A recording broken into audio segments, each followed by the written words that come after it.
आप अपने व्यक्तित्व को संवारना चाहते हैं, उसका विकास करना चाहते हैं, तो आपकी सबसे पहली और महत्वपूर्ण जिम्मेदारी स्वयं के प्रति है। पहली शर्त ही यही है कि आप स्वयं के प्रति जिम्मेदार बने। याद रखें कि यदि आप स्वयं के प्रति जिम्मेदार नहीं हैं तो किसी अन्य की जिम्मेदारी को कदापि नहीं निभा सकते। लेकिन स्वयं के प्रति वही जिम्मेदार बन सकता है जिसके पास अपने मार्ग की उचित समझ हो और साथ ही ज्ञान का उजाला भी हो। वो समझ सके कि उसके लिए सही क्या है और गलत क्या है। जो अपने मार्ग को नहीं जानता वो उस मल्लाह के समान है जो मस्तूल और हवा की दिशा पर ही भरोसा करता है। अर्थात ऐसे मल्लाह की मंजिल के अनुकूल हवा कभी बह ही नहीं सकती। अतः स्वयं के प्रति ज्ञानवान बन जाएं और ये ज्ञान आपको जिम्मेदार बनाए। यदि आपके पास ज्ञान ही नहीं है तो आप विश्वास रहित होंगे और अविश्वासी व्यक्ति कभी जिम्मेदारी स्वीकार नहीं कर पाता। अतः यह आवश्यक है कि आप अपने अंतर मन को समझें। यदि आप अपने अवसाद,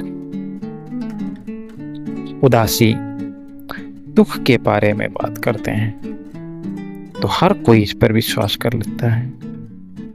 लेकिन यदि आप अपनी प्रसन्नता के बारे में बात करते हैं तो कोई विश्वास नहीं करता।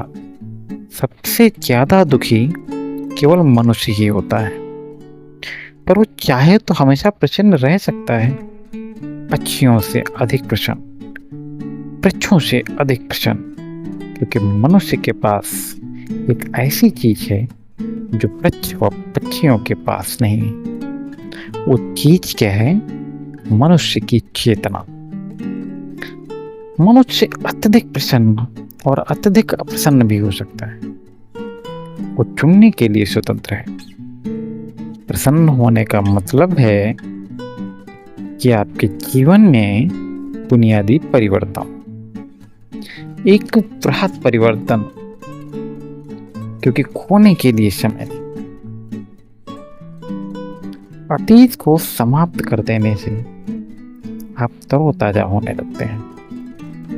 सुखी होने के लिए आपके ऊपर जो प्रणालियां थोपी गई हैं उन्हें आपको छोड़ना पड़ेगा और अपने भीतर अपनी ज्योति को खोजना होगा, अपने आप को खोजना होगा, खुद को खोजना होगा। आज्ञाकारी होना बहुत सरल, विद्रोही होना वो भी स्वयं में बहुत कठिन है।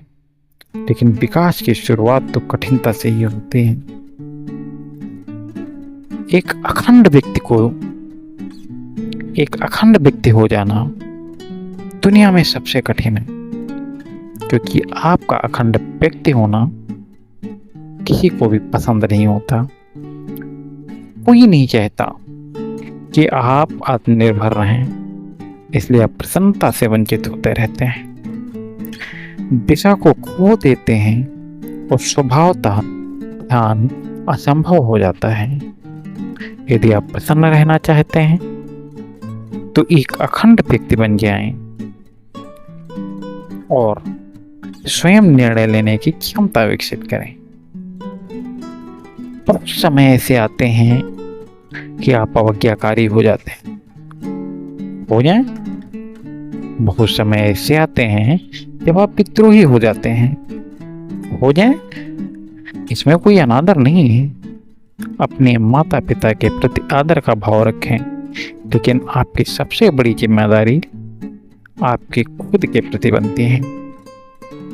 जिस प्रकार प्रत्येक पर्वत में माणिक्य नहीं होता, प्रत्येक सीप में मोती नहीं होता, तब प्रत्येक हाथी मुक्ता नहीं धारण करता, उसी प्रकार प्रत्येक मनुष्य स्वयं अपने ही अस्तित्व को नहीं जान पाता है।